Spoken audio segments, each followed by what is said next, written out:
OMG, 500 followers agad ang nadagdag sa followers ko sa magdamag. Kakasimula ko pa lang. Bulong ni Amber sa sarili at may kasamang maliit, ngunit kontentong ngiti. Paos pa ang kanyang boses sa antok, ngunit hinahaluan na yon ng pagmamalaki. Binuksan niya ang kanyang vlog app at mabilis na sinilip ang pinakabagong post. Kahapon lang, nag-upload siya ng unboxing ng kanyang mamahaling bag na binili pa sa Paris. Napangiti siya habang binabasa ang comment. Queen Amber, laging panalo ang looks. Saan mo nakuha yung bag na yan? Inggit ako. Adopt me please. Napangisi si Amber. Ang kanyang silid ay parang larawan mula sa mamahaling magazine. May crystal siyang chandelier, may vanity table na puno ng mamahaling skincare, at isang walk-in closet na mas malaki pa kesa sa normal na apartment. Tumayo siya, ipinasok ang mga paa sa malambot na tsinelas na may borda ng initials ng pangalan niya. Matapos nun, tumapat siya sa salamin. Good morning world! Sabi ni Amber, sabay anggulo ng cellphone upang makuha ang pinakamagandang lighting para sa isang mabilis na story. Wake up! Amber is with you guys. Big day ahead. Classes at baka may kaunting sorpresa mamaya. So, stay tuned. Nag-flying kiss si Amber bago pinatay ang camera. Alam niyang sa loob ng ilang segundo, dadagsa na ang likes at comments doon. Sa ibaba, buhay na ang mansyon ng Avellaro. Abalang chef sa paghahanda ng agahan, ang hardinero sa paggupit ng mga halaman, at ang driver sa pagpupunas ng itim na SUV ng kanilang pamilya. Bumaba si Amber sa engranding hagdanan na suot ang robe. Naroon na ang kanyang ina na si Elena, nakaupo at umiinom ng kape. Good morning, Mommy! Bati ni Amber sabay halik sa pisngi nito. Magandang umaga, Iha! Malambing ngunit puno ng formal ang tinig ni Elena. Maagang umalis ang daddy mo. Committee meeting sa kongreso. Sabi niya ipapaalala ko raw sa'yo na may dagdag na ulit ang allowance mo. Tumango si Amber at umupo. Nakatapat sa kanya ang plato ng smoked salmon, poached eggs at imported na keso. Halos hindi man lang niya ito tiningnan at agad niyang kinuha ang cellphone. Palagi kang nakababa dyan, puna ni Elena. Career ko to, Mommy. Content is everything. Sagot ni Amber habang kumakain at kalahati lang ng pansin ang nasa pagkain. Alam mo po ba kung ilang brands ang naghihintay lang na i-post ko ang produkto nila? Para kung walking billboard, Mommy. Isang post ko lang, tataas ang sales. Power yon. Ngumiti si Elena. Oo na. Very influential ka nga, Amber. Pero huwag mong kalilimutan ang pag-aaral mo. Ayaw ng daddy mo na may magsabing pinapabayaan natin ang education mo. Relax, Mommy. Okay naman ako. Besides, popular naman ako sa school. Tumawa si Amber. Hindi dahil sa kayabangan, kundi dahil sa buong paniniwala sa sarili. Napailing na lang sa Elena at bumalik sa kape. Pagsapit ng tanghali, handa na siya para sa klase.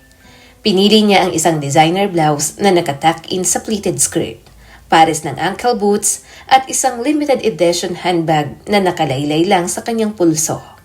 Maingat niyang inayos ang lipstick sa harap ng salamin. Perfect! Bulong ni Amber. Paglabas niya, binuksan ng driver ang pinto ng SUV. Pagdating sa universidad, agad na umagaw ng pansin ang kanyang pagdating. Huminto ang SUV sa harap ng main entrance at bumaba ang driver para pagbuksan siya ng pinto. Naputol ang mga usapan ng ilang estudyante at napako ang mga mata sa kanya na para bang apoy na hinihigop ng mga gamo-gamo. Hi, Amber! Bati ng isang babae. Amber, ang ganda mo ngayon! Dagdag ng isa pa. Ngumiti siya ng matamis. Thanks, loves! Cute din kayo! Hinatid siya ng kanyang matalik na kaibigan na si Camille sa lecture hall. Girl, trending ka na naman. May nagpost ng reaction vlog mo sa ex. Ang bilis kumalat. Of course, sagot ni Amber at isiningit ang phone sa kanyang bag. People live for my content kaya. Tumawa si Camille at kumapit sa kanyang braso. Ang arte mo talaga. Anong magagawa ko if ipinanganak ako to shine? Tanong pa ni Amber.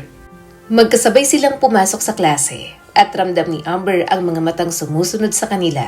Maging ang mga professor ay bahagyang tumango sa kanya. Umupo siya sa paboritong upuan sa harap, nakadikwatro, at parang pag-aari ang mundo. Nang matapos ang mga klase, wala siya sa mood na gumala, kaya umuwi na lang siya. Sa hapagkainan, naroon na si Congressman Ramil Avellaro, ang kanyang ama. Malapad ang balikat, may malakas na halakhak at maayos na pananamit. Nang pumasok si Amber, kumislap agad ang mukha ng ama. "Eto na ang prinsesa ko!" Bati nito, sabay halik sa noo niya. "Hi, Daddy!" Yumakap si Amber. "Kumusta ang superstar ko? Viral na naman bang vlog?" Biro ni Ramil. Tumawa naman si Amber. "Ako ang halos mukha ng henerasyon namin, Daddy." Humalakhak ang kanyang ama at sinimula ng steak. "Mabuti. Deserve mo yan." Nagniningning ang mga mata ni Amber at napuno ng tuwa ang dibdib. Para sa kanya, ang ama ang bayani niya na nagbibigay ng lahat. Pagsapit ng gabi, bumalik si Amber sa kanyang kwarto at in-upload ang vlog ng araw na yon. Agad sumabog ang mga komento na puno ng paghanga. Napangiti siya habang tinititigan ang refleksyon sa ilaw ng screen. Sa kanyang mundo, lahat ay walang bahid. Pakiramdam niya ay isa siyang prinsesang hindi masisira ng kahit na sino. Ang hindi niya alam at hindi kailanman naisip kung gaano kabasag ang kanyang kastilyong salamin.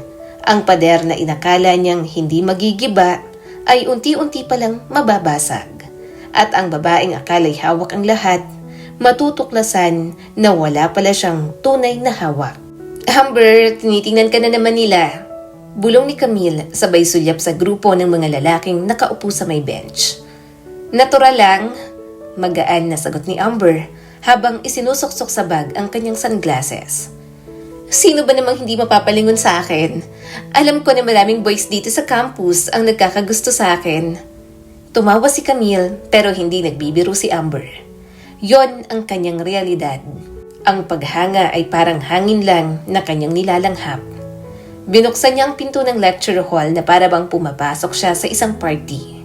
Agad na napalingon ang lahat. May mga dalagang nagbubulungan tungkol sa kanyang outfit. Ang isang lalaki nagsisiko-sikuhan, nag-aayos ng tindig na para bang baka mapansin. Ngunit may isa na hindi man lang tumingin. Sa dulong bahagi ng ikalawang hanay, nakayuko ang isang binata sa notebook nito at mabilis na nagsusulat. Payak lang ang suot nito, malinis ang buhok, simple lang at walang bakas ng kaba o pagpapa-impress sa kilos. Bahagyang tumagilid ang ulo ni Amber. Hindi niya inaasahan na magiging interesado siya sa isang simpleng lalaki.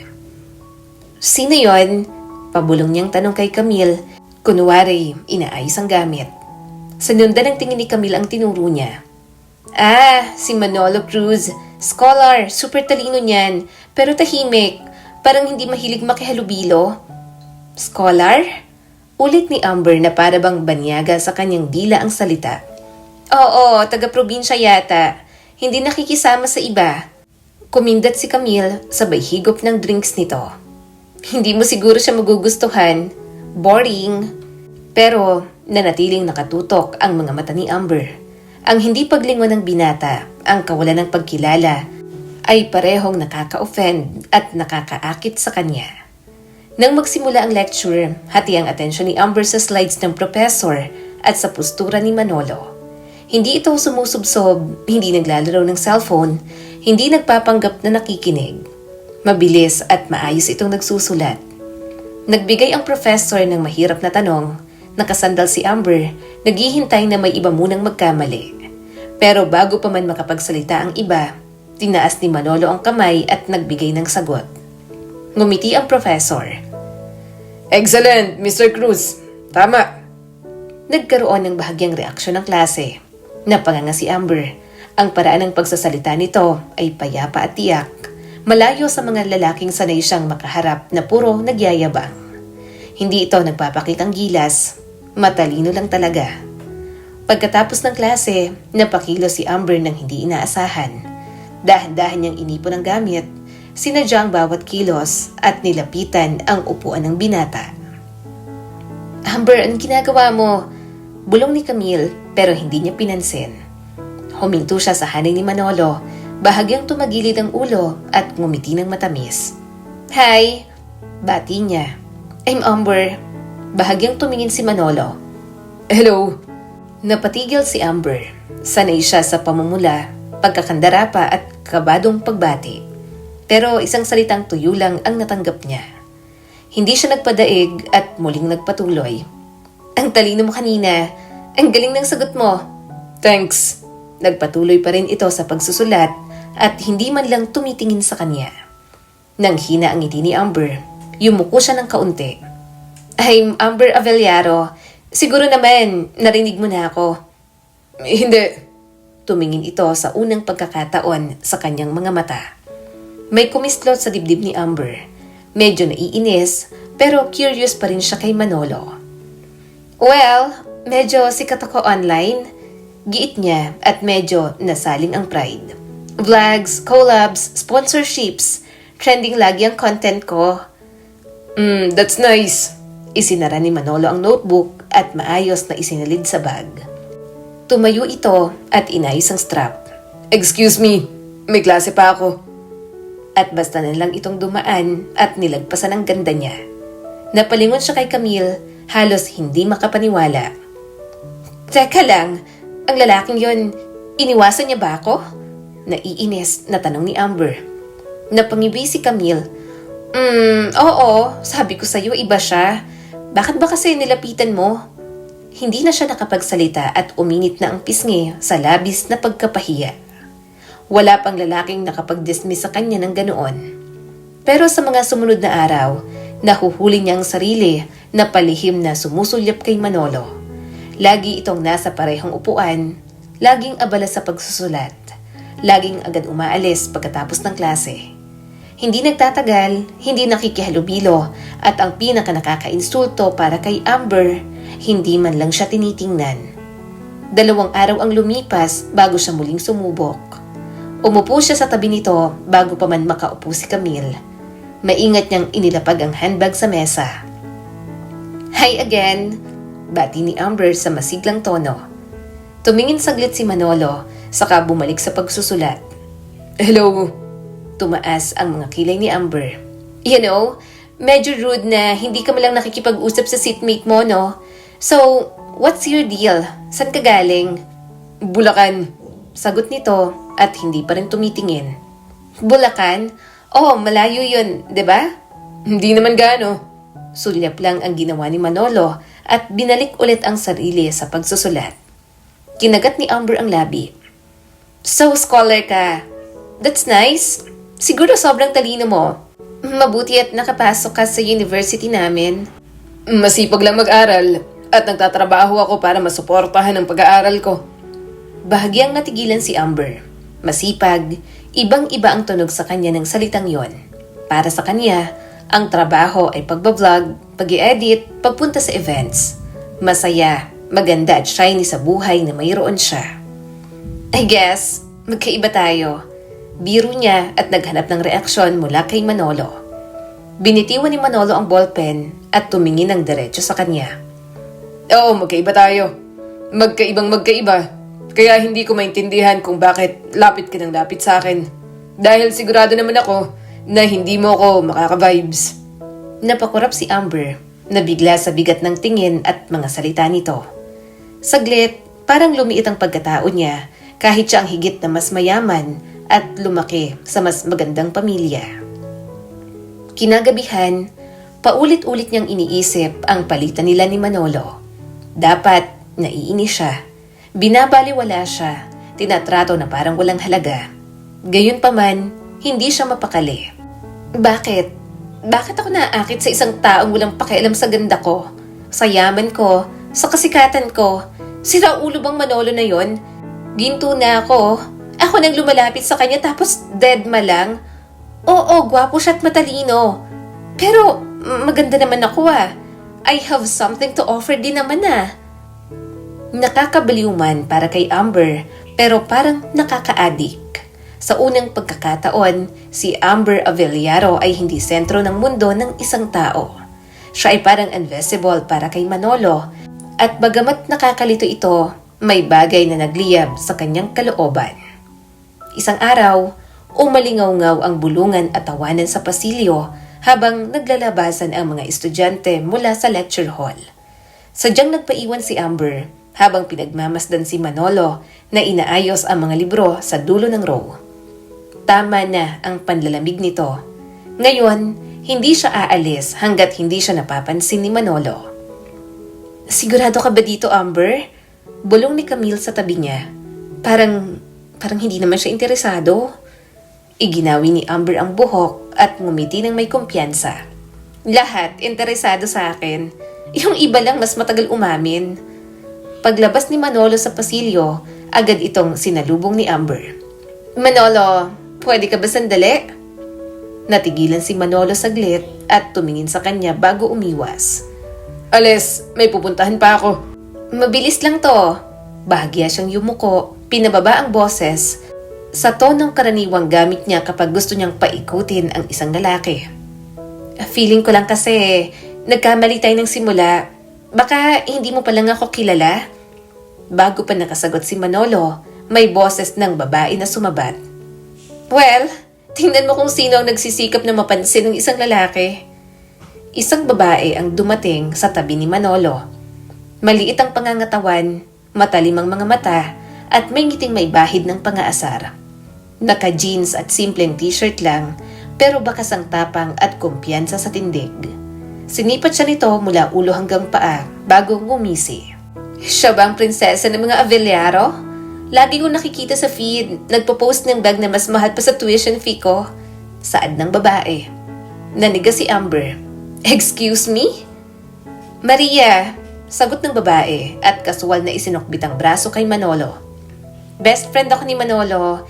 Don't worry, iingatan ko siya laban sa distractions. Humigpit ang ngiti ni Amber.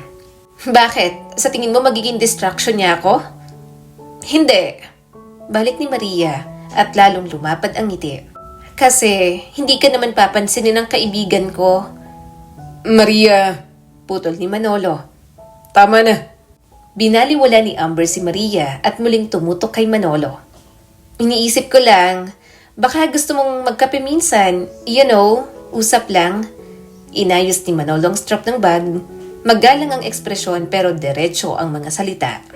Hindi ko yata nakikita ang magandang ideya yung paanyaya mo. Namilog ang mga mata ni Amber. Ano? Anong hindi maganda sa paanyaya ko?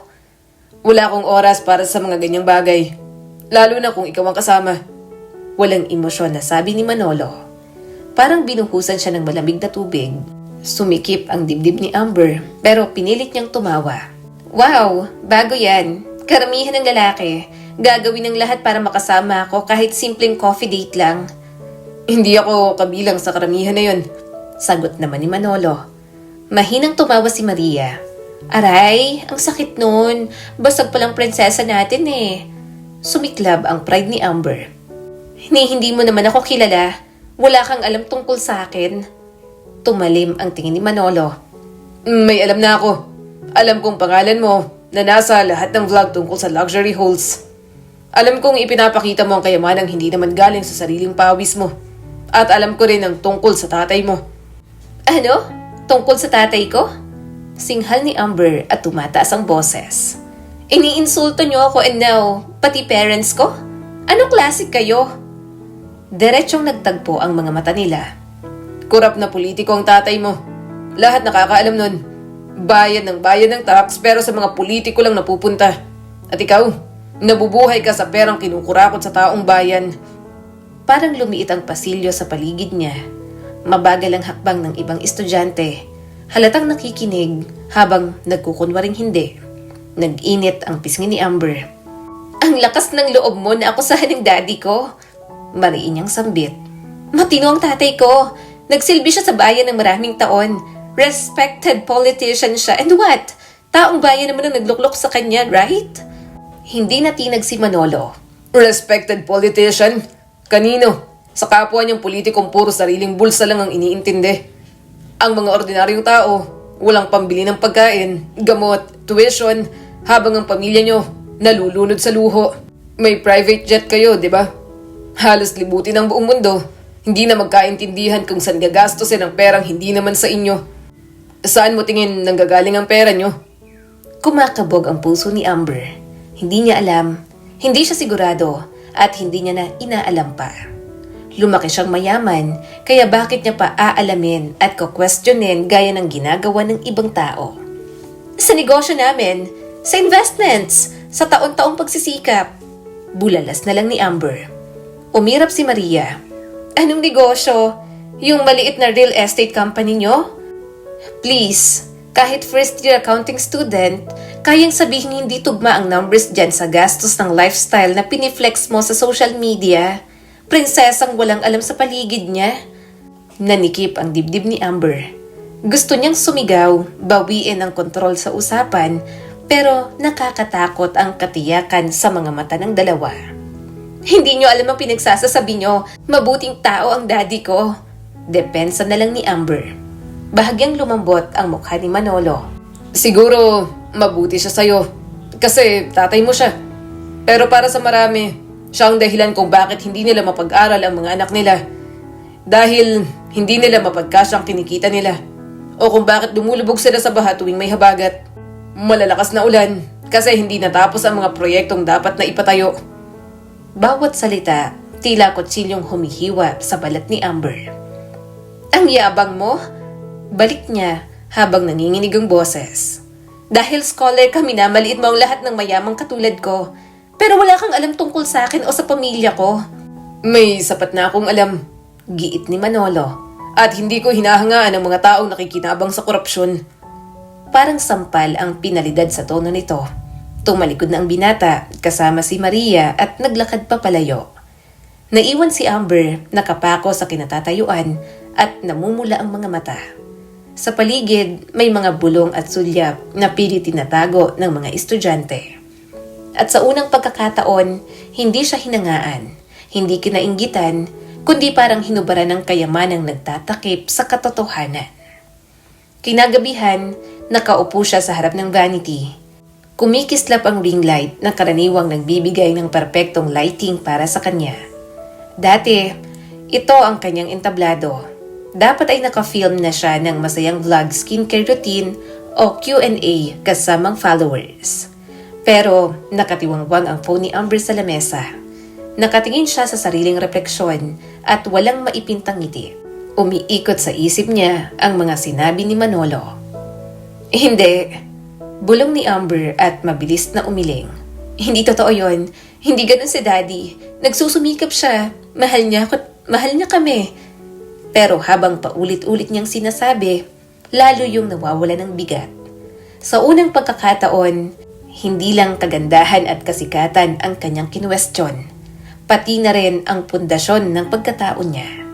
At sa katahimikan ng silid, sa gitna ng silk sheets at kristal na chandelier, naranasan niya ang pag-iisa na noon niya lang naramdaman. Umiling siya at pinilit na lang mag-vlog. Hindi dapat siya magpapaapekto. Hi loves! Masiglang bati ni Amber sa harap ng kamera. Gusto ko lang kayong kamustahin ngayong gabi. Honestly, medyo off ang pakiramdam ko ngayon, you know? Ang dami talagang nega minsan. Pero okay lang, queens tayo, 'di ba? Hindi tayo nagpapadaig sa haters. Nag-flying kiss pa siya sa camera. Agad namang bumaha ang live chat. Ang ganda mo, Amber. Deadmahin mo sila. Inggit lang yan. Slay queen. Sana all. Gusto ko rin ng life mo. Ngumiti si Amber habang binabasa ang komento. Pero hindi yun umabot sa kanyang dibdib. Dati, sapat na ang mga papuri para sumiklab ang tuwa sa kanya. Pero ngayong gabi, parang manipis lang ang lahat at agad nawawala. Thank you, loves. Mahina niyang tugon. Ang sweet niyo talaga. Pero ang isip niya ay wala roon.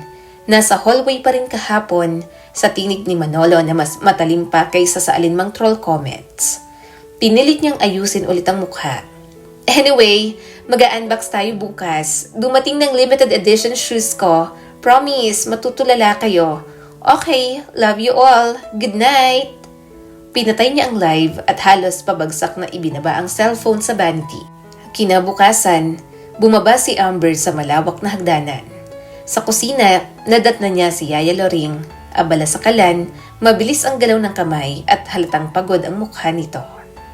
"Good morning, Yaya," bati ni Amber. "Good morning, Iha," tugon ng Yaya. Napatingin sa rice cooker at napabulong. "Ay nako, halos doble na naman ang presyo ng bigas. Paano na lang to?" Napatigil si Amber. "Ha? Ano pong sabi nyo?" Nagulat ang Yaya, saka pinilit ngumiti. "Wala, Amber. Huwag mo nang isipin. Problema lang naming mahihirap yon." Pero narinig niya na. Ang hinaing, ang pagmahal ng bigas, isang bagay na hindi niya kailanman inisip. "Yaya, mahal na po ba talaga ngayon?" Mahina niyang tanong. Napakunot ng noo ang Yaya. Tila nagulat. "Oo naman, lahat nagmamahal. Gulay, karne at kung ano-ano pang bilihin. Talagang hapit ang budget. Pero sa inyo, hindi naman kayo namamahalan kasi mayaman naman kayo. Hindi ba enough ang pinapasahod sa inyo?" Ulit ni Amber. "Sapat naman, depende sa mga trabaho namin. Pero syempre, may mga binubuhay kaming pamilya at talagang mahal ang bilihin kaya hindi pa rin kasya. Wala naman kaming ibang choice na trabaho dahil hindi naman kami nakapagtapos." Paliwanag ng Yaya at may banayad ng ngiti. Natigilan si Amber at hindi makahanap ng mga salita. Ni minsan, hindi niya naisip kung paano dumarating ang pagkain sa bahay. Para sa kanya, laging parang automatic na may nakahanda na. Wala rin siyang pakialam sa presyo ng pagkain kinakain nila sa lamesa. Hapon na nang sumakay siya sa SUV ng pamilya. Pag upo niya sa likod, narinig niyang napabuntong hininga si Tito Boy, ang matagal na nilang driver. "Problema po?" Tanong niya at tinanggal ang sunglasses. Wala, Ma'am Amber." Mabilis na tugon nito at inayos ang rearview mirror. "Sabihin niyo nga," giit niya. "Ano pong problema?" Nag-alinlangan si Tito Boy bago nagsalita. Enrollment na ho kasi ng mga anak ko. Ang taas ng tuition. Kahit anong overtime ko, parang kulang pa rin. Pero kakayanin ho. Bahala na. Naupo si Amber at parang nabigla. Wala siyang problema sa tuition fee niya. Basta humihingi lang siya, meron agad. Malaki rin ang pera niya sa kanyang bank account. "Oh," tanging nasabi niya. Magkano po ba? Pahihiramin po kita." Nanlaki ang mga mata nito. Ay, naku ma'am, wag na po. Nakakahiya. Umiling naman siya kaagad. "Sabihin mo lang sa akin kung magkano ang tuition fee niya hanggang makatapos. Bibigyan kita. Huwag mo na lang sabihin kina mommy at daddy." Namuo naman agad ang luha nito. Maraming salamat po ma'am. Bahagya siyang napangiti. Magaan sa loob na nakatulong siya. Kahit papaano, nawala sa isipan niya ang mga sinabi ni Manolo. Pagkarating, naglakad si Amber sa campus. Sa kabila ng damuhan, nakaupo sa ilalim ng malaking acacia tree si Manolo Cruz. May nakabukas na libro sa kandungan nito. "Manolo!" tawag ni Amber. Dahan-dahan siya nitong tiningnan. Ano na naman ba yun, Amber? "Kailangan kitang kausapin," sabi niya at bahagyang yumuko. "Parang iniisip mo na wala akong alam. At alam mo bang nakaka-offend yon? Anong tingin mo sa akin? Walang utak?" Isinara ni Manolo ang libro ng maingat at umupo sa puno. Hindi ako na-offend. Nag-aalala lang ako kasi parang wala kang kamalay-malay sa mga bagay na nangyayari sa paligid mo. Sa bagay, paano mo ba malalaman ang mundong ginagalawan ng iba kung nakafocus ka lang sa mundong meron ka ngayon? Pinikit ni Amber ang mga mata at nasaling na naman ang kanyang pride. "Excuse me? Marami akong nalalaman sa paligid ko. How about you? Iniisip mo ba na dahil lumaki ka bilang scholar at may simpleng pamumuhay, alam mo na kung ano ang totoo at hindi? Please, may mabuting puso ako, Manolo. Tinutulungan ko ang iba. Ipinopost ko ang charities. Nagdodonate paminsan-minsan. Ano pa bang gusto mo sa akin?" Ang charity ay hindi magtatanggal sa pundasyon ng buhay mo. Sabi naman ni Manolo at matalim na naman ang tingin sa kanya. Hindi mo nakikita kung gaano karaming yaman mo ang nagagaling sa mga sistemang nagpapasakit sa ordinaryong tao. At hindi mo man lang alam kung gaano karami. Tumulong ka? Dapat lang. Kasi ang ginawa mong pagtulong, parang mumulang sa ginawang pangungurakot ng mga gahamang politiko gaya ng tatay mo. Tumawa si Amber ng mapakla. Ilang beses ko bang sasabihin sa'yo na hindi kurakot ang daddy ko? Nagsusumikap ang tatay ko. Public servant siya. Alam mo ba ang bigat ng responsibilidad niya? Ipinagmamalaki ko siya at hindi ako titigil dito habang sinasabi mong... Itinaas ni Manolo ang kamay. Tigilan mo na yan. Nakakasuka na ipinagmamalaki mong tatay mo. Makinig ka. Hindi ko sinisira ng tatay mo. Pero hinihiling ko lang na makita mo ang epekto ng mga bagay na nakikinabang ka. Lumabas ka sa mansyon mo. Try mo kung paano kami mabuhay. Subukan mong pagkasyahin ng 1,000 para mapakain ng 7 miyembro ng pamilya ng lunch at dinner. Alamhin mo kung paano gumagana ang mga tax ng bawat tao na nagiging kaba ng bayan. Intindihin mo kung paano mabuhay ng paisa-isang bawat piso. Saka mo sabihin na wala namang korupsyon dyan sa magaling mong ama. Pardon? Mahigpit niyang tanong dahil wala siyang maintindihan sa mga sinasabi nito. Hindi ko kasalanan kung mayaman kami. Bakit? Paano ba yumaman ng pamilya nyo? Alam mo ba? Siyempre hindi. Isipin mo. Sabi ni Manolo at tuluyan ng tumayo. Isuot mo ang sapatos ng ordinaryong tao. Pumunta ka sa palengke, sumakay ka sa pampublikong transport. Bayaran mo ang mga bills nila gamit ang mga karampot na pera. Tingnan mo kung gaano kamahal ang mabuhay sa mundong ito nang walang gaanong pribilehiyo katulad mo. At saka mo sabihin sa akin na patas ang lahat ng meron ng pamilya mo. Walang nakapagsalita sa kanila matapos ang mga sinabi ni Manolo. Dumaraan ang mga estudyante, may mga sulyap sa kanila pero walang nakialam. Ramdam ni Amber ang tensyon sa sikmura niya. Okay, gagawin ko. Taas noong tanggap niya sa hamon nito. Gagawin ko. Lalabas ako sa mansyon namin.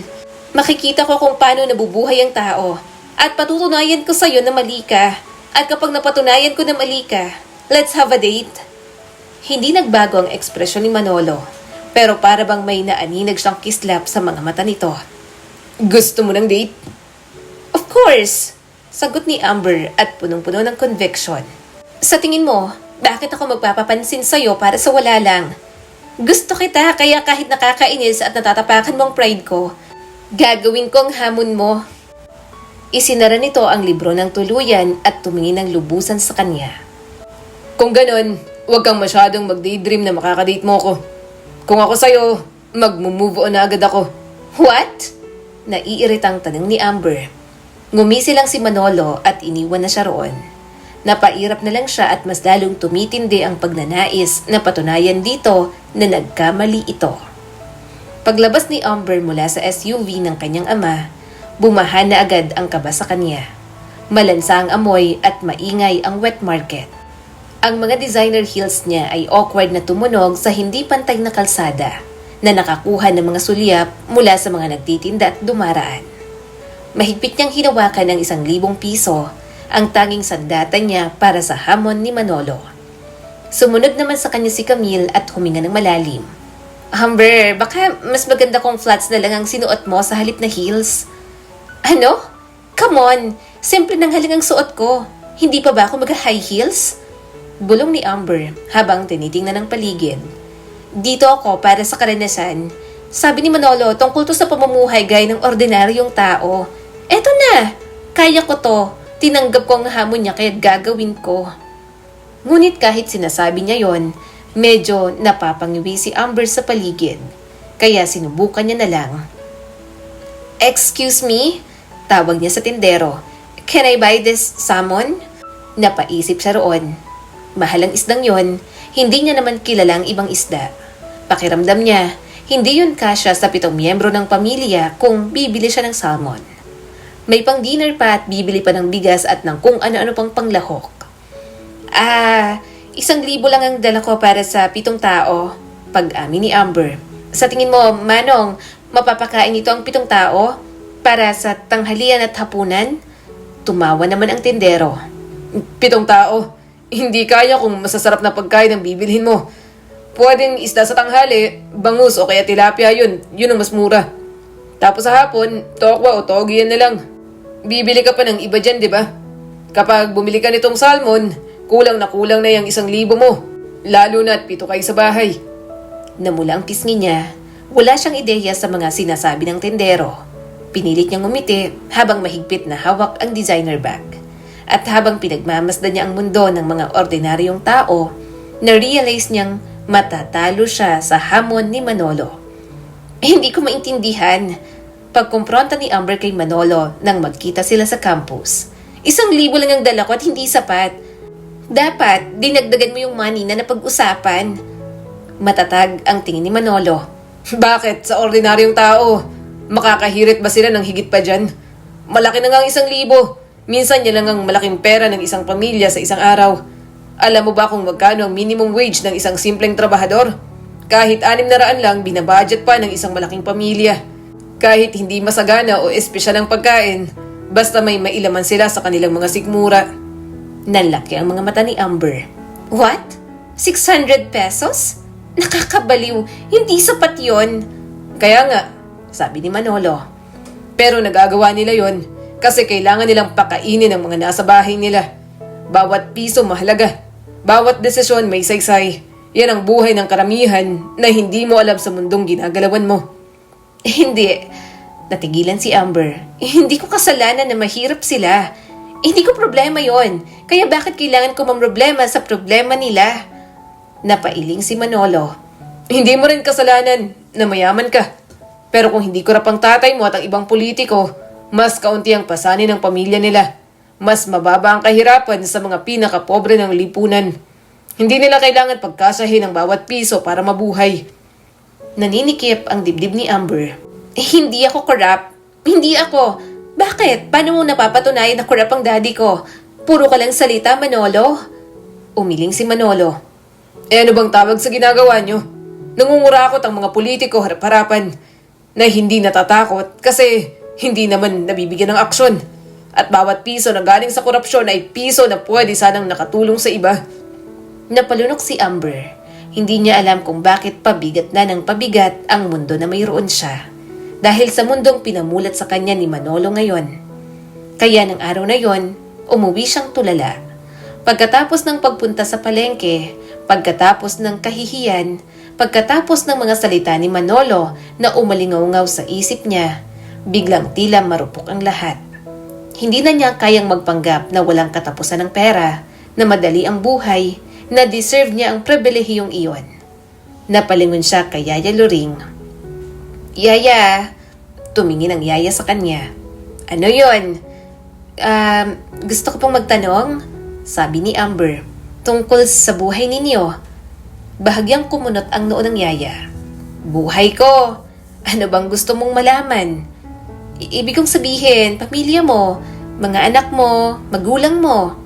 Mabilis na paliwanag ni Amber at ramdam ang pagkapahiya. Gusto kong malaman, gusto kong maintindihan. Hindi mo pa kasi ikikwento sa akin at hindi ko rin dati itinatanong pero gusto kong malaman. Lumambot ang mga mata ng Yaya. Buwan-buwan, nagpapadala ako ng pera sa nanay ko sa probinsya. May sakit siyang diabetes. Minsan, mataas ang bayarin at kailangan kong pumili. Ipapadala ko ba sa pagkain o para sa gamot? Mahirap, pero nagagawa ko. Nagagawa ko dahil kailangan. Napalunok si Amber. Parang nakakahiya na ngayon na lang siya namulat doon. Wala siyang pakialam sa iba dahil maayos naman ang kanyang buhay. Nagpatuloy ang Yaya. Sanay na kami, Amber.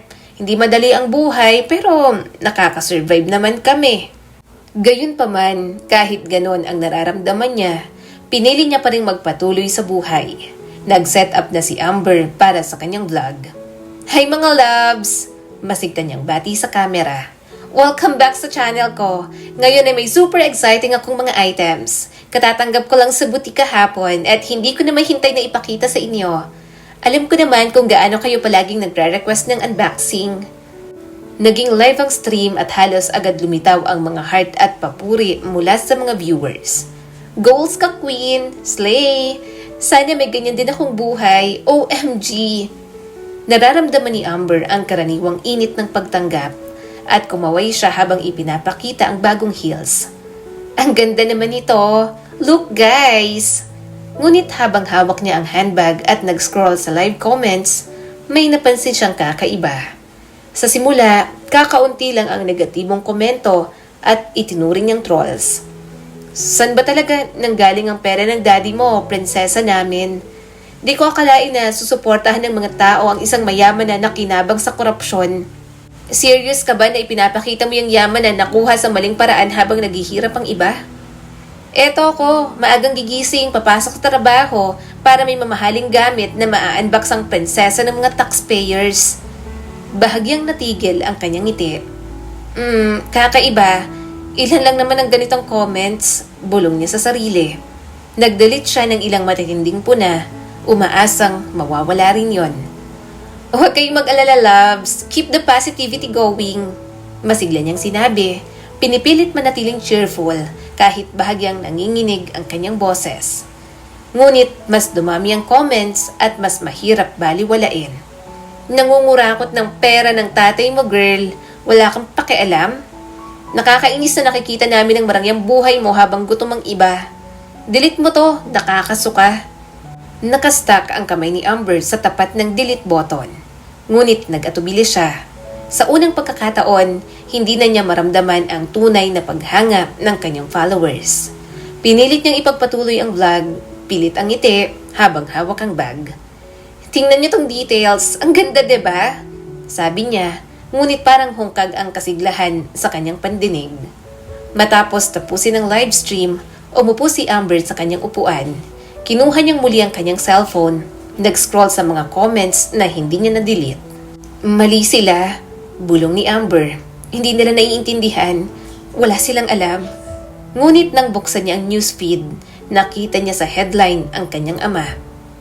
Kontrobersya sa flood control projects ni Congressman Avellaro. Investigasyon sa aligasyon ng mismanagement at nawawalang pondo. Nabitiwan ni Amber ang kanyang cellphone. Akala niya'y wala lang, isang minor na iskandalo at madaling baliwalain. Pero ang timing, ang paraan ng paglitaw ng comments sa vlog niya na parang sumasalamin sa balita. Masyadong konektado para baliwalain na lang. Ma'am, maingat na panimula ni Amber. Nakita mo bang mga comments sa vlog ko? Tumingin si Elena habang nakataas ang kilay. Comments? Opo, inaatake nila ako. Pinaparatangan kami. Tayo. Pinaparatangan si Daddy. Huminga ng malalim ang kanyang ina at inilapag ang cellphone. Alam mo naman kung paano ang internet, Amber. Gustong-gusto lang ng mga tao na magkwento, maghasik ng gulo. Huwag mong seryosohin. Umiling si Amber. Hindi lang trolls to ngayon, mommy. Tingnan mo to. Tinatanong nila kung saan galing ang pera ni daddy. Sinasabi nilang ipinapakita ang yaman na nakuha sa maling paraan. Kung ano-ano ang bansag nila sa akin. Tumigas ang ekspresyon ni Elena. Ama mo yan. Pinaghirapan niya ang lahat ng meron tayo. Baliwalain mo na lang ang ingay, Amber. Binibigyan mo lang sila ng kapangyarihan kung babasahin mo ng sobra. Umiling si Amber. Hindi to ingay, mommy. Karapatan nilang magtanong. Gutom ang tao, nahihirapan. Nakikita ko na ngayon, ma'am. Nakikita ko kung gaano kahirap ang buhay ng iba. At tayo, ganito mamuhay. Paano nila hindi mapapansin? Bahagyang lumambot ang tingin ng kanyang ina. Amber, kilala mo ang tatay mo. Huwag mong hayaan ang mga estranghero sa internet na diktahan ng isip mo. Saka wala naman tayong magagawa kung mahirap talaga sila. Kinabukasan, bumalik si Amber sa campus. Naglakad siya sa mga pamilyar na hallway, ngunit ang karaniwang paghanga ng mga kaklase niya ay tila nabawasan. Nahabol siya ng kanyang matalik na kaibigan. Amber, okay ka lang ba? Maraming nag-uusap. Ang vlog, ang balita. Ewan ko, may ilan talagang masama. Huminga ng malalim si Amber at tinatanggal ang hibla ng buhok sa mukha. Hindi ko na alam kung anong dapat na maramdaman ko. Kumunot ang noo ni Camille. Wala ka namang kasalanan dito, Amber. Pinalaki ka nila ng ganito. Pero baka wake-up call na to. Napagtanto ng mga tao na naapektuhan ka rin ng sitwasyon ng tatay mo. Masakit sa dibdib ni Amber. Alam ko, Camille. Pero nakakalito. Mahal ko ang daddy ko. Gusto kong maniwala sa kanya. Pero ayoko mang sabihin. May tinig sa ulo ko na nagtatanong. Paano niya kaya nagkaroon ng bilyon-bilyon kung ang lahat ng meron kami ay mula sa negosyo lang namin? Sa gabing yon, sinubukang muli ni Amber panatilihin ang imahe niya sa online.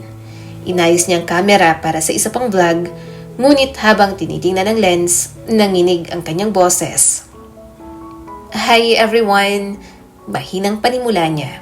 Ngayon, isi-share ko ang bagong looks na nahanap ko. Sana magustuhan nyo. Mabilis na napuno ang comment section tulad ng dati.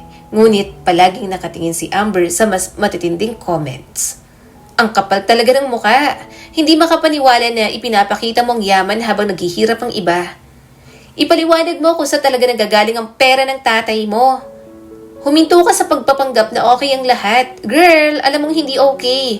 Damay ka sa pagiging walang hiya ng daddy mo. Sinubukan niyang baliwalain. Nag-scroll at dinelete ang pinakamasasama. Ngunit bawat isa ay parang bigat sa kanyang dibdib. Ibinaba niya ang kamera habang nanginginig ang mga kamay. Naalala niya ang palengke, ang hirap ng mga tauhan sa bahay, ang hamon ni Manolo at ang mga bulong ng kwento ng mga buhay na malayo sa kanya. Ang kanyang imahe, ang perpekto, glamorosong si Amber Avellaro ay parang pader na bitak-bitak na at unti-unti na yung isasampal kay Amber. Ang lakas ng ulan, sunod-sunod. Saad ni Amber habang tinitingnan ang labas. Tumango naman si Yaya Loring. Kaya nga Amber, baha na sa ibang lugar. Sunod-sunod kasi ang malalakas na pag-ulan. Nakikita ko sa social media, marami ang namatay dahil yung ibang ilog tumataas na nga ang tubig. Nahabag ang kanyang puso sa mga sinabi ni Yaya Loring. Kaya sa halip na mag-vlog, binuhos niya ang oras sa pagtingin ng mga nangyayari sa social media. Manolo, usal ni Amber nang makitang baha na sa Bulacan at may ilang nasawi. Nabanggit kasi noon ni Manolo na taga Bulacan ang pamilya nito. Pagkalipas ng isang linggo, humupa na rin naman ang baha at malalakas na ulan. Gayunpaman, ramdam pa rin ang epekto sa mga mamamayan. Maraming nasirang gamit, bahay at tumaas ang kaso ng leptospirosis sa ibang ospital. Kung noon wala siyang pakialam sa ibang tao, ngayon ay nagkaroon na si Amber ng concern. Kaya naman sinabi niya sa parents niya na gusto niyang manguna at tumulong sa mga nasalanta. Way na rin niya para kahit papaano, hindi na siya protektihin ng mga bashers. Kaya naman bumiyahe sila sa Bulacan kasama ng ilang volunteers. Nag-abot sila ng mga donations sa mga nasalanta. At sa isang evacuation center, nagulantang siya nang makita si Manolo kasama ang nakababata nitong kapatid. Manolo? Usal ni Amber. Nakapila ito sa mga nagbibigay ng relief goods. Nang magtagpo ang mga mata nila, umiwas lang ito ng tingin at para bang ayaw siyang makita roon. Hindi ko alam na kasamang pamilya mo sa nasalanta, saad ni Amber. Napatingin naman ang kapatid nito. Kuya, kilala mo? Kaibigan mo? Umiling naman si Manolo. Hindi ako nakikipagkaibigan sa anak ng politiko. Namuo ang mga luha ni Amber. Alam niyang hindi malalim ang feelings niya rito, gayunpaman nasasaktan lang siguro siya dahil masamang tao ang tingin nito sa kanya. Masama siya dahil naniniwala itong kurap ang kanyang ama. Pero ano bang gagawin niya? Hindi naman naiintindihan ni Amber ano ba ang dapat niyang gawin. May kontrobersyang kinakaharap ang kanilang pamilya, pero ano bang aksyon ang dapat niyang ipakita? Nawala na tuloy si Amber sa mood, hindi siya masama. Hindi lang talaga siya aware sa mga bagay sa paligid niya. Pero ngayong aware na siya, sinusubukan niya namang maging mabuti at tumulong sa kapwa. Pero para sa lahat, anak pa rin siya ng kurakot na politiko na hindi niya nga alam kung totoo ba o hindi. Pasakay na sana si Amber sa sasakyan nang biglang may batang lumapit sa kanya. Ate, napalingon siya rito. Bakit? Ngumiti ito at binigyan siya ng isang gumamelang dilaw. May nagpapabigay po. Ha? Sino? Tanong ni Amber. Pero may inabot pa sa kanya ang bata na isang piraso ng papel. May nakalagay doon na mga salitang sorry, thank you, at pangalan ni Manolo.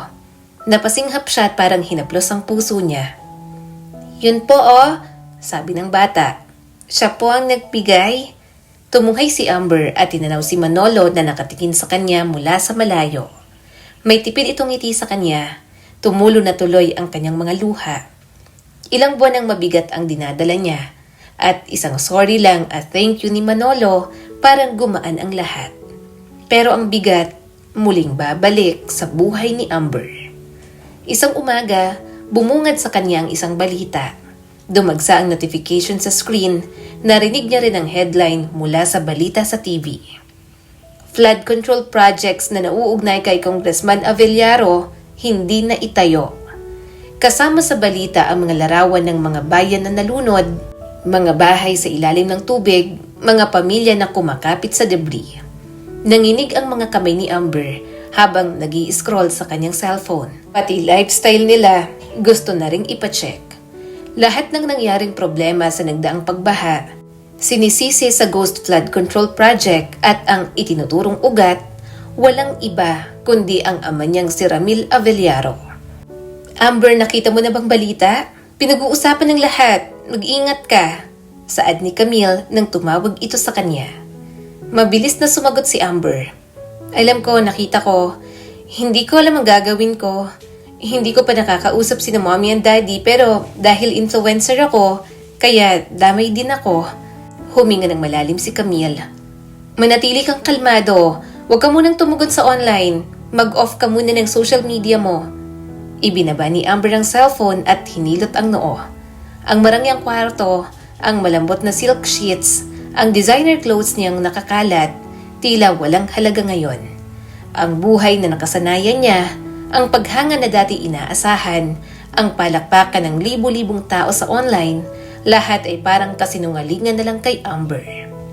Pagdating ng tanghali, wala nang magawa si Amber kundi harapin ang mundo sa labas ng kanyang kwarto. Sa campus, ang mga bulong ay sumusunod sa kanya saan man siya magpunta.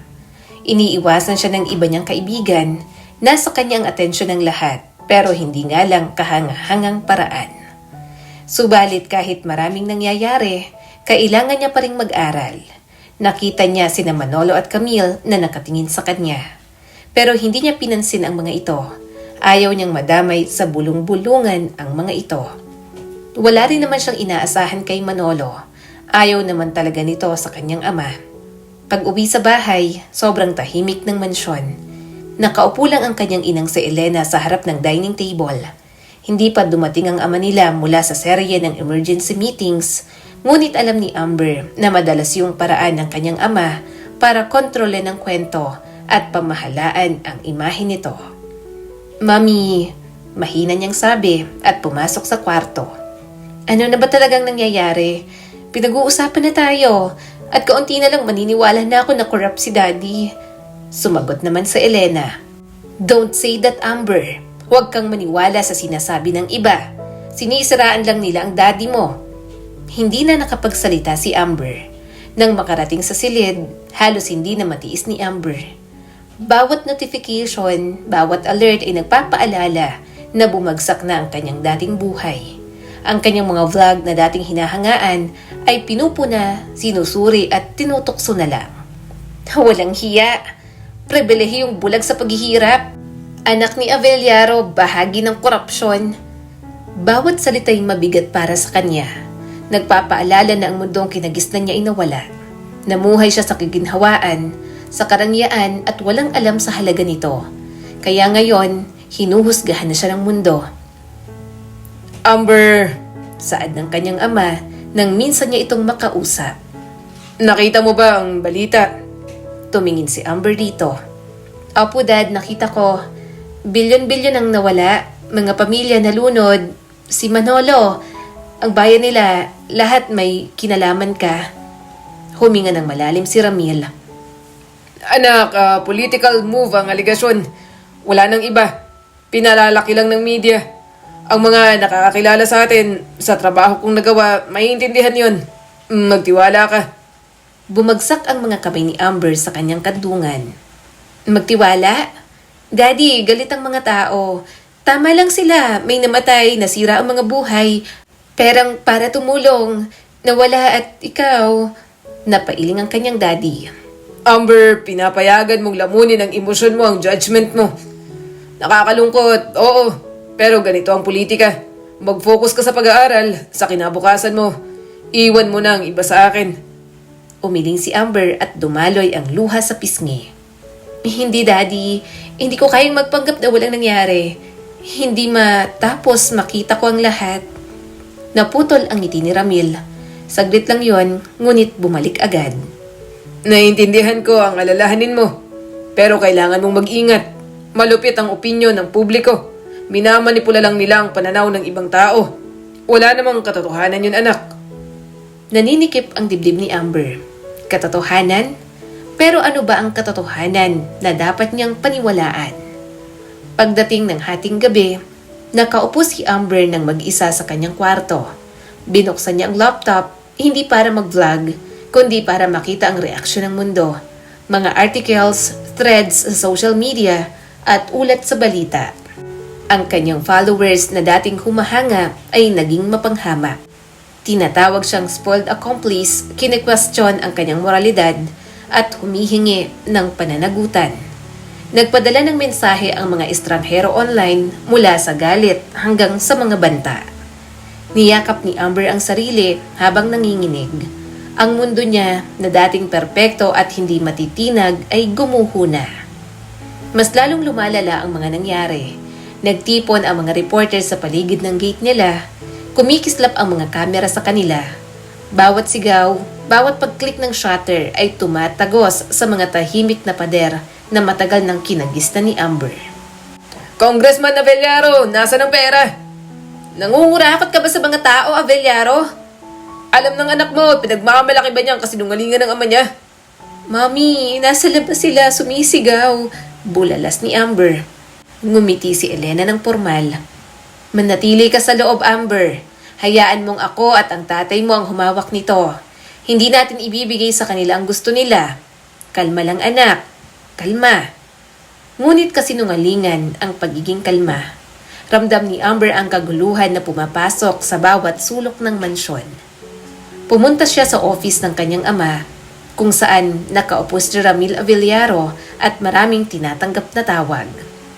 Oh, naiintindihan ko, panatilihin lang ang narrative. Oh, kayang kontrolin ang mga journalist at activist na yan.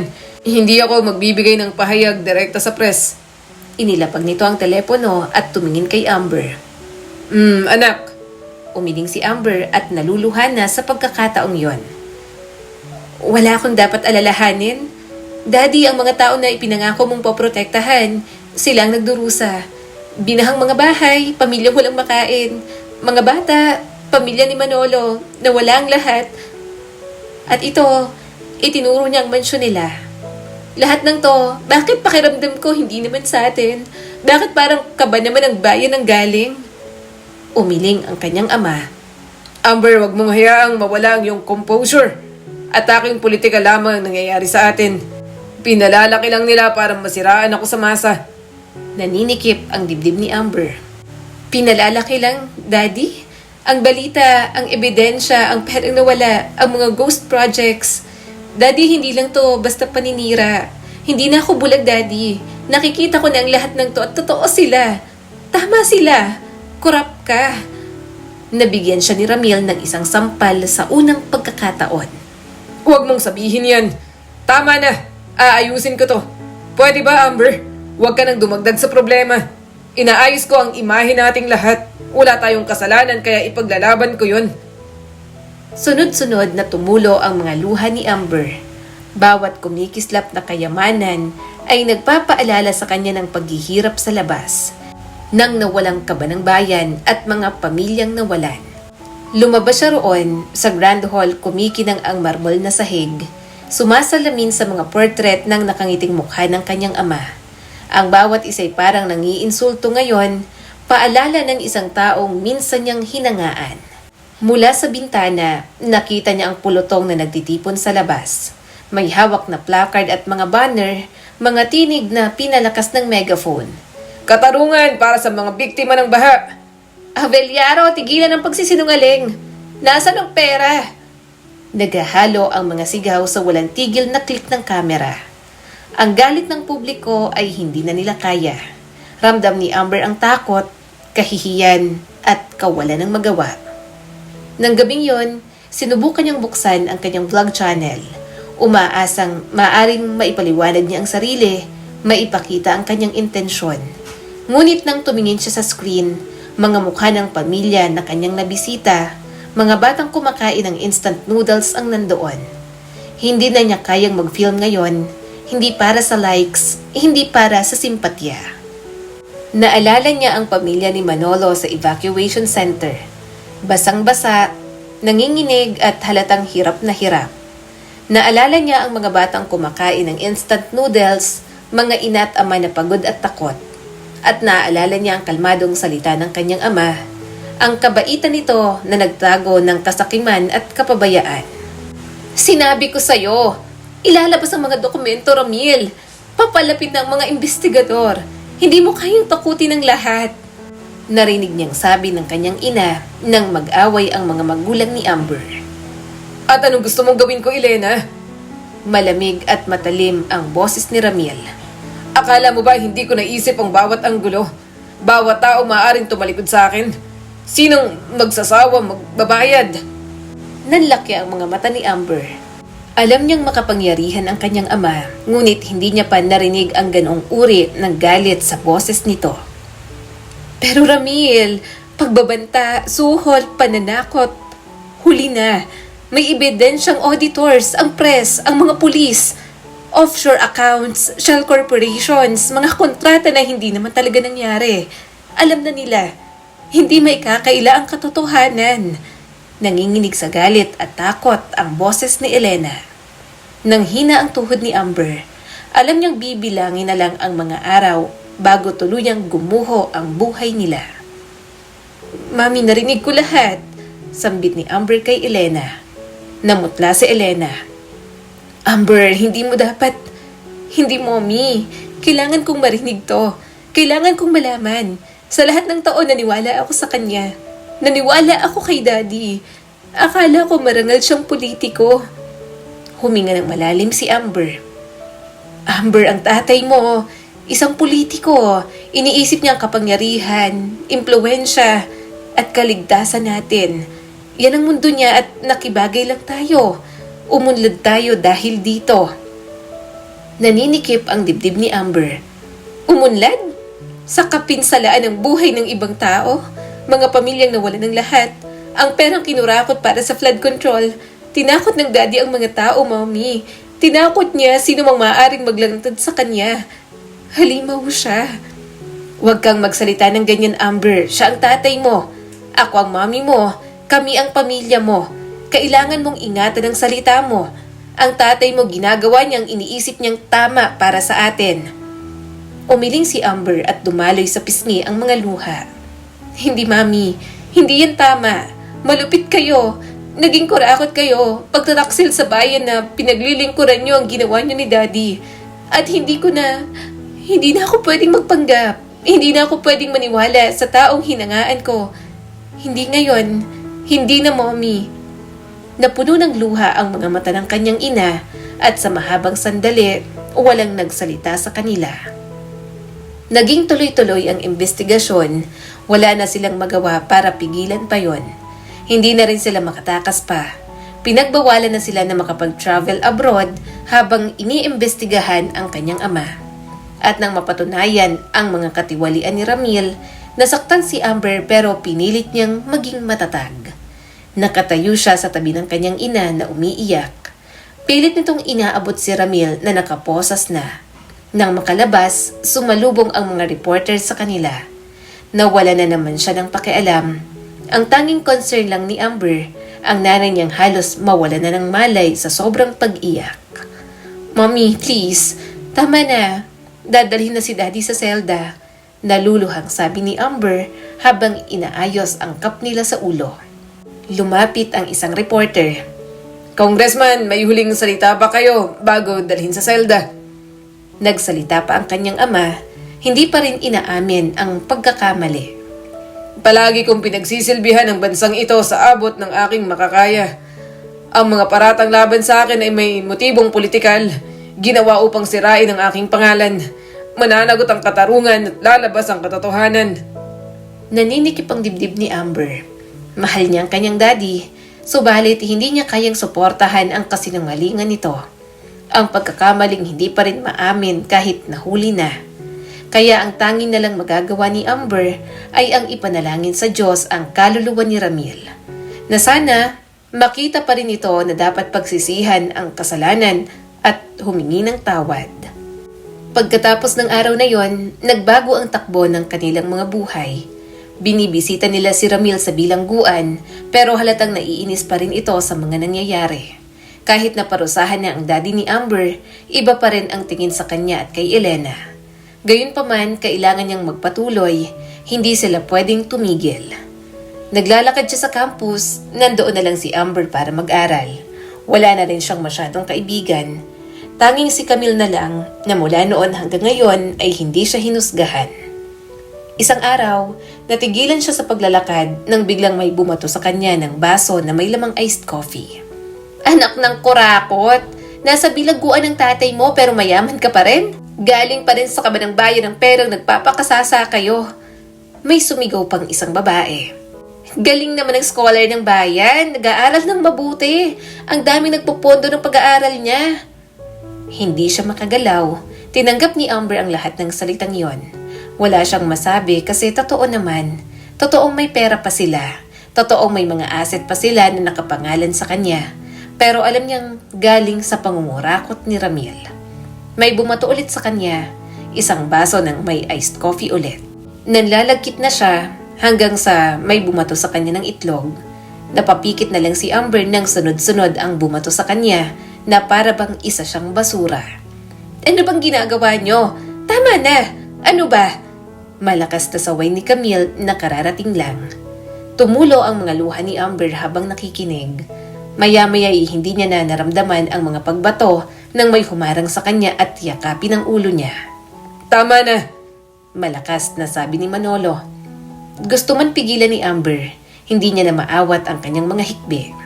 Para bang kahit isang saglit, naging ligtas niyang lugar ang mga bisig ni Manolo. Maya-maya'y inalis na siya ng mga ito roon. Nilinisan siya ni Camille na naiiyak na rin sa nangyari kanina. Samantala, tulala naman si Amber at hindi makatingin kay Manolo. Ang totoo, nahihiya siya rito. Isa si Manolo sa mga naapektuhan ng kanyang ama.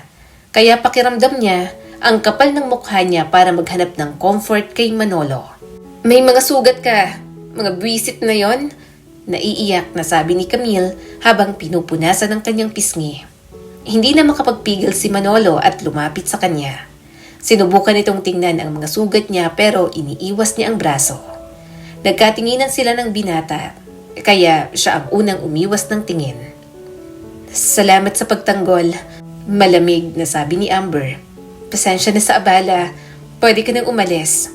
Napalunok si Manolo at parang ayaw siyang sundin. May extra shirt ako, gamitin mo. Hindi na, pagtanggi agad ni Amber. Mukhang nakaramdam naman si Camille na ayaw niyang nandoon si Manolo, kaya sumabat na ito sa usapan. Thank you Manolo, okay na si Amber sa akin. Ako na ang bahala, may extra shirt din ako dito. Matagal siyang tinitigan ni Manolo, pero maya-maya'y bumuntong hininga ito at umalis na. Doon palang nakahinga ng maluwag si Amber. Hoy, Amber, ano yun? Grabe naman ang tension sa pagitan nyo. Bakit ganon? Feeling ko gusto ka ni Manolo. Bakit ngayon tinataboy mo? Hindi ba gusto mo siya?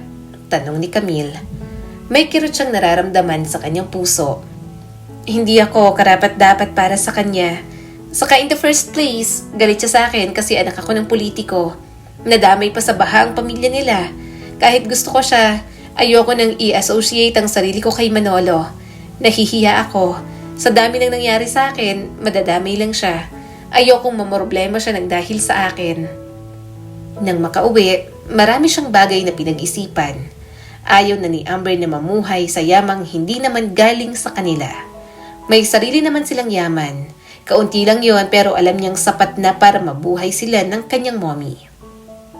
Mommy, maingat na panimula ni Amber.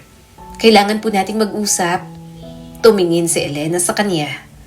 Amber, kung tungkol ito sa ama mo, sapat na ang narinig ko ngayon. Marami na tayong nawala. Hindi ba pwede, huminga na lang muna tayo? Napalunok si Amber. Hindi lang to tungkol kay Daddy. Tungkol rin po ito sa atin. Tungkol sa kung anong natira at kung anong pipiliin natin gawin dito. At ang natira ay pinaghirapan natin, Amber. Huwag mong kalimutan yon. Naninikip ang dibdib ni Amber. Mami, alam mo rin hindi totoo na pinaghirapan natin ang lahat ng to. Kaunti lang ang asset na meron tayo. Sapat na sa atin yun, Mami. I-surrender na lang natin yung alam nating nakuha ni Daddy mula sa government. Please, mamuhay na tayo ng tapat. Gusto ko na pong magbagong buhay, Mommy. Hanggang nasa atin yun, hindi tayo makakapag-move on sa lahat ng to. Namuo ang mga luha ni Elena. Anak, hindi naman nila alam. Hindi na nila pinakialaman. Hayaan na lang natin. Hinawakan ni Amber ang kamay nito. Mami, hindi tayo matatahimik at dadalhin lang natin to habang buhay. Tama na. Huwag na tayong maging sakim. Nanginginig ang mga kamay ni Elena. Amber, akala mo ba madali lang ang sinasabi mo? Isuko lahat? Ang bahay, ang mga sasakyan, ang mga account. Ito ang ating kaginhawahan at seguridad. Naiintindihan mo ba kung ano ang kahulugan ng lahat ng yon? Anak, wala nang daddy mo, pati ba naman to? Amber, hindi ko kaya. Mami, kaya po natin. Aanihin pa po ba natin ang lahat ng to kung ibang tingin sa atin ang mga tao? Saka 2 taon na lang, makakagraduate na ako. Hindi naman po kita pababayaan. May matitira pa naman po. Kaya natin makapag-adjust. Pangungumbinsin niya pa rito. Kumikinang ang mga mata ni Elena sa luha. Parang ibang tao ka na, Amber. Hindi na ikaw ang batang babae na dati humahabol sa akin sa mga pasilyo ng bahay na ito. Seryoso ka, determinado. Hindi ko alam kung kaya ko maging matatag katulad mo. Kaya mo, Mommy. Malumanay ngunit matatag na sabi ni Amber. Kailangan mong kayanin, please. Gumawa na tayo ng tama this time. May chance pa tayo na linisin ang mga sarili natin. Tumigil sa pamumuhay na anino ng kahihiyan at takot. Hindi mo po ba gusto yon? Sa wakas, pumayag na rin ang kanyang ina. Umiiyak silang nagyakapan ng sandaling yon. At alam niyang may kasama na siya sa bagong buhay na hangad nila. Ang mga sumunod na araw ay puno ng mga pagbabagong desisyon, papeles, at pakikipag-appointment sa mga abogado at opisyal ng gobyerno. Nilagdaan nila ang mga ari-arian, na-freeze ang mga account, at isinuko ang mga assets. Bawat pirma ni Amber sa mga dokumento ay pakiramdam ng maliit ngunit mahalagang hakbang patungo sa paglilinis ng pangalan ng pamilya nila. Isang gabi, pagkatapos lagdaan ang huling dokumento, magkasama sina Amber at Elena sa walang laman nilang sala. Bahagyang kumislap ang chandelier sa itaas, paalala ng buhay na isinuko nila. Sandaling walang salita at parang pareho silang nag-iisip. Sa wakas, binasag ni Elena ang katahimikan. Tama ka, Amber. Kung ipagpapatuloy natin, magiging katulad lang tayo ng daddy mo.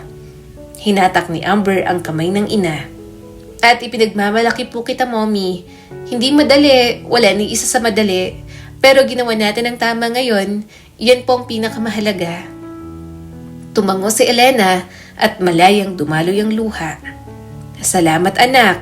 And I'm sorry. Nagbigay si Amber ng maliit na ngiti. Sa unang pagkakataon, sa maraming buwan, bahagyang lumipas ang mundo niya. Pinili niya ang katapatan kaysa gaginhawaan, integridad kaysa karangyaan.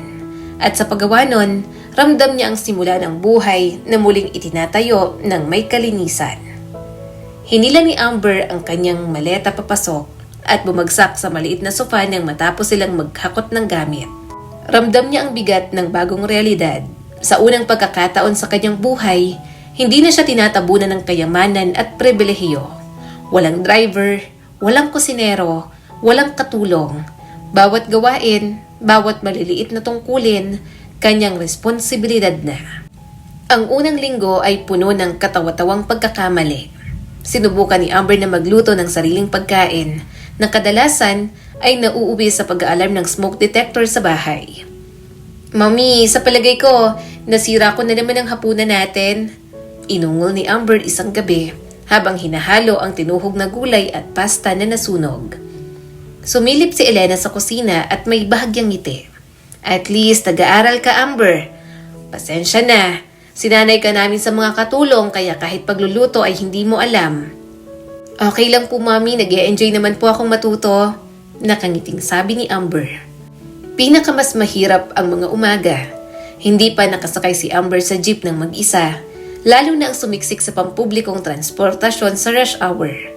Sa unang pagsubok, muntik niyang mahulog ang bag, nabangga ang siko ng ibang pasahero at nadulas sa hindi pantay na sahig. Oy, ingat! Galit na utos ng isang lalaki habang nagtatangkang tumayo si Amber. Pasensya na, first time ko, sabi ni Amber, namumula ang pisngi at mahigpit na hawak ang strap ng bag. Mabagal, masikip at malagkit sa init ang biyahe. Basang-basa niya ang silk scarf at designer blouse niya sa pawis at namimiss niya ng air-condition na sasakyan na dating normal sa kanya. Pagdating sa grocery store, napagtanto niyang nakalimutan niya ang wallet. Huminga si Elena ng mas malalim at halos sabunutan ang sarili. Maligayang pagdating sa totoong mundo, Amber. Bakit ganito ka kawalang kamuwang sa mundo? Umungol si Amber at naupo sa hagdan. Hindi ko naman po akalain ganito ang buhay ko. Jeep, basag damit, nakalimutang wallet, grabe nakakahiya. Kaya kahit nahihiya man, tinawagin niya si Camille para humingi ng tulong. Mabuti na lang at may kaibigan siyang sanay sa ganoong mundo. Kaya kahit papaano, may nagtuturo sa kanya sa mga bagay na hindi niya alam. Isaw yan, Amber. Masarap yan. Try mo lang. Nakangiting sabi ni Camille. Inaayos niya ang kanyang scarf at maarteng kinuha ang stick. Ano ba to? Exotic food? Tumawa naman ang kanyang kaibigan. Hindi, halos lahat ng tao dito kinakain yan. Saka lalagyan niya ng tae ng manok. Bito ka ba? Pero nililinis naman yan. Napangiwi siya pero sinubukan niya pa rin. Nakita niya kasing parang na-offend ang tinderang nag-ihaw sa harap nila. Ngiti-ngiti naman si Camille. Habang tumatagal, na-appreciate niya ang buhay doon. Minsan may mga nakakakilala sa kanya. Anak ng kurap ang bansag sa kanya. Pero may ibang nagtatanggol sa kanya dahil sinubukan niya rin namang maging marangal. May mga nagtiwala pa rin sa kanya kaya naging sideline niya ang pagiging online seller ng mga branded na bag. May mga basher pa rin pero dead man na lang. Hindi naman ang mga ito ang magbabayad ng mga kailangan nilang bayaran ng kanyang ina. Pagluluto, paglilinis, pagbabudget, bawat araw ay may bagong hamon. Natutunan ni Amber ang hirap na ipamahagi ang maliit na allowance sa buong linggo.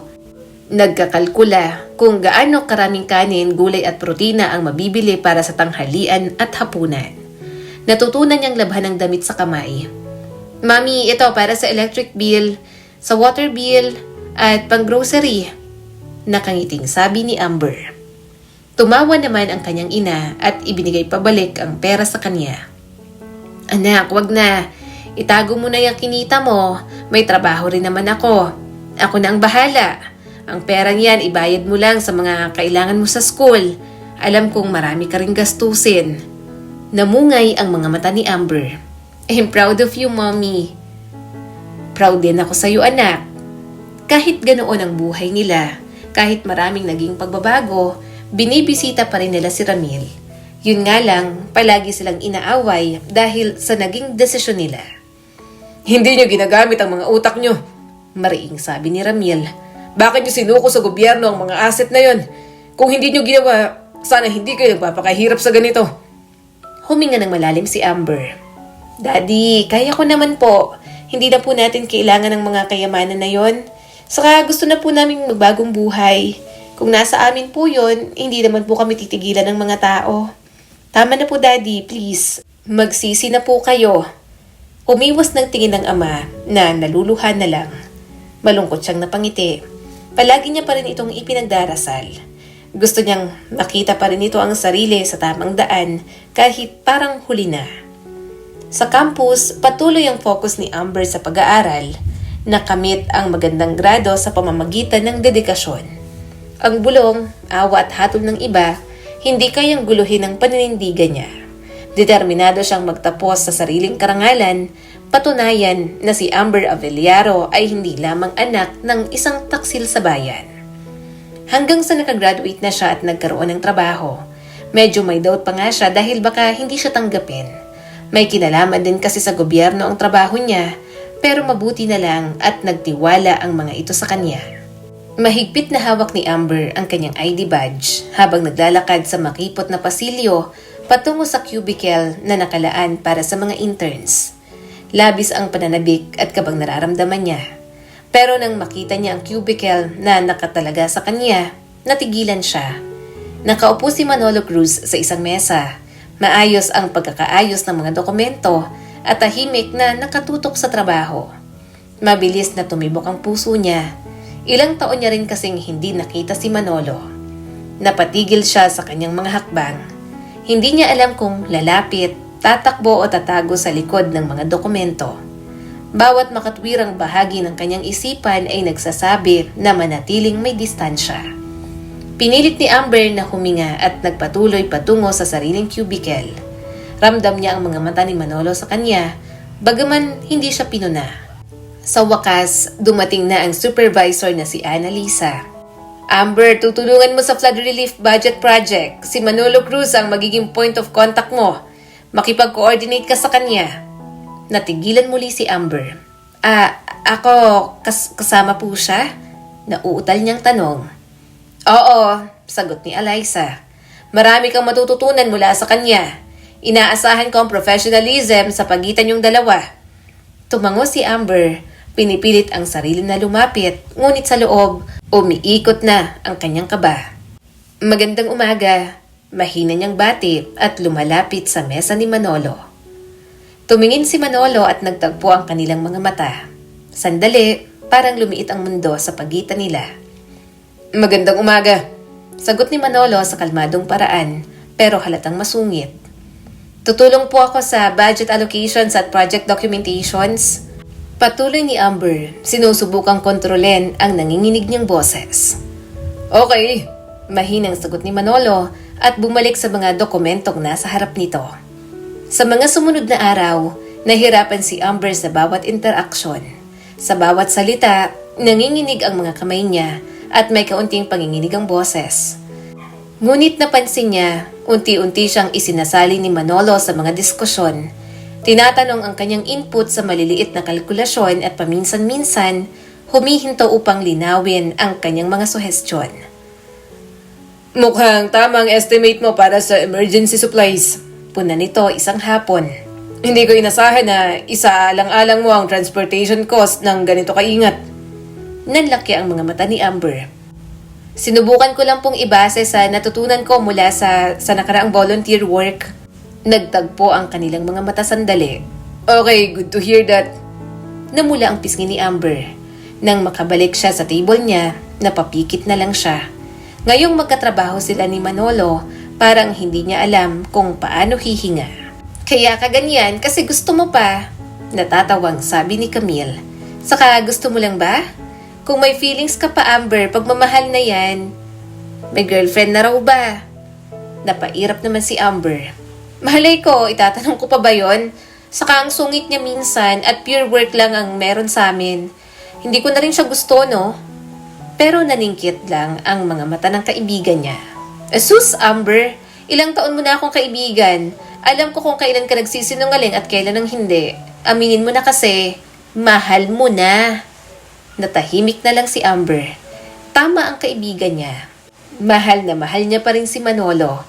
Kaya rin siguro wala siyang sinagot sa mga nanligaw noon. Hindi dahil busy kundi dahil si Manolo pa rin ang laman ng kanyang puso. Subalit hindi siya umaasa. Maraming babae na mas deserve ang katulad ni Manolo. Matagal niya nang tanggap na hindi siya yon. Sa isang mahabang meeting tungkol sa allocations para sa mga lugar na nasalanta ng baha, napansin ni Amber na nakaupo siya sa tabi ni Manolo. Naiilang man, kailangan niyang gawin ang trabaho. Pwede ko po bang linawin ang isang bagay? Maingat na tanong ni Amber. Siyempre, sagot ni Manolo at nasa kanya agad ang atensyon. Itinuro ni Amber ang isang column ng number. Kung babawasan natin ang allocation para sa temporary shelters ng 10%, maaari nating ilipat ang pondo sa medical supplies nang hindi isinasakripisyo ang security. Lumapit si Manolo at pinagmamasdan ang kalkulasyon niya. Great suggestions. tumibok ang puso ni Amber ng sobrang lakas. Salamat po. Sa sumunod na linggo, habang nasa cafeteria siya sa maikling break, nakita niya si Manolo sa katabing mesa. Tahimik na nagbabasa ng reports at kumakain. Masakit ang puso niya. Gusto niyang lumapit, makipag-usap, ipaliwanag ang sarili, ngunit pinigilan siya ng takot. Ngunit bawat tingin, bawat mahinang pagkilala, bumubuhay muli sa lumang damdamin. Ang pagmamahal na akala niyang itinago niya ng malalim ay buhay pa rin at dahan-dahang humuhuni sa dibdib niya. Isang hapon, habang nare-review ang report sa tahimik na sulok, nanginginig ng bahagya ang kamay ni Amber at natapon ang ilang papel. Careful! Mahinang paalala ni Manolo at tinulungan siyang pulutin ang mga yon. Sorry po, bulong niya. Nang mag-uwian na sila, bigla namang umulan. Napabuntong hininga na lang si Amber. Alam niya agad na mahihirapan siyang makauwi. Pero nagulat siya nang mag-alok si Manolo na ihahatid siya. Tinanggihan niya pero mapilit ang binata, kaya pumayag na rin siya. Huminga ng malalim si Manolo. Gusto kong maging totoo sa'yo. Ha? Tanong niya at napalingon dito bago pa siya makababa ng sasakyan. Napayuko ito at itinigil ang makina ng kotse. Matagal ko nang itinatago ang nararamdaman ko at hindi ko na kaya. Pumintig ang puso ni Amber. Hindi ko naiintindihan. Namungay ang mga mata ni Manolo at tumingin sa kanya. Amber, gusto kita noon pa. Bago ang eskandalo ng pamilya mo. Gusto kita noong nagpapapansin ka. Gustong-gusto kita kahit nagsusungit ako. Pero galit ako. Galit na galit. Sa ama mo, sa katiwalian, sa paraan kung paano pinoprotektahan ng yaman at kapangyarihan ang mga tao mula sa mga consequences na dapat ay tinatamo nila. At itinataboy kita noon dahil doon. Naramdaman ni Amber ang kirot sa dibdib. Naiintindihan ko, Manolo. Kahit matapos ang lahat, alam ko ang mga pagkakamali ng pamilya ko, katiwalian ng ama ko, hindi ko mababago yon. Pero binago ko ang sarili ko. Pinili ko ang katapatan. Pinili ko ang marangal na trabaho, pagsisikap at integridad. Mahal kita, Amber. Mahinang sabi ng binata. Nanlaki ang mga mata niya. Hindi siya agad nakapagsalita. Hindi niya inaasahan yon, pero ang alam niya lang, nagagalak ang kanyang puso. At isang butil na pala ng luha ang dumaloy sa kanyang pisngi. Manolo, mahal din kita. Mahal pa rin kita hanggang ngayon. Umiiyak na sabi ni Amber. Hinila agad siya ng binata at mahigpit na niyakap. Nang gabing yon, tuluyan nilang pinakawalan ang lahat ng pumipigil sa kanila. Hinayaan nilang maging tahanan ng isa't isa. Kaya pagkatapos ng 1 taong relasyon, kinasal na sila ni Manolo. Simple lang yon pero labis ang kagalakan sa puso ni Amber. Dahil sa pagkakataong yon, alam niyang hindi sa mga mamahaling bag, sapatos, damit at expensive lifestyle ang totoong kayamanan. Ang tanging kayamanan na hindi maaagaw sa kanya ay ang pagmamahal at pagpili sa tamang buhay na pinilit nilang mabuo muli. Ang kwento ni Amber ay nagsisilbing pagising sa atin na ang korupsyon ay hindi lamang kwento sa balita. Ito ay sugat na araw-araw na nagpapahirap sa mga Pilipino. Ang bawat pondong ninanakaw ay katumbas ng mga kalsadang hindi natapos, mga ospital na walang gamot, at mga pamilyang nababaon sa kahirapan. Hindi sapat na pumikit at manahimik lang. Kailangan gisingin natin ang ating sarili at ang iba pa. Ipaalam ang katotohanan at huwag hayaan ang maling nakasanayan ay manatiling normal na lamang.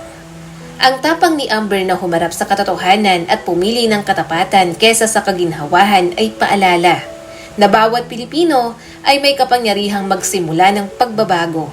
Kapag ang bawat isa ay natutong manindigan at hindi pumikit sa mali, darating ang araw na ang tiwala ay mapapanagot at ang bansang matagal nang ninanakawan ay muling babangon ng malinis at may dangal.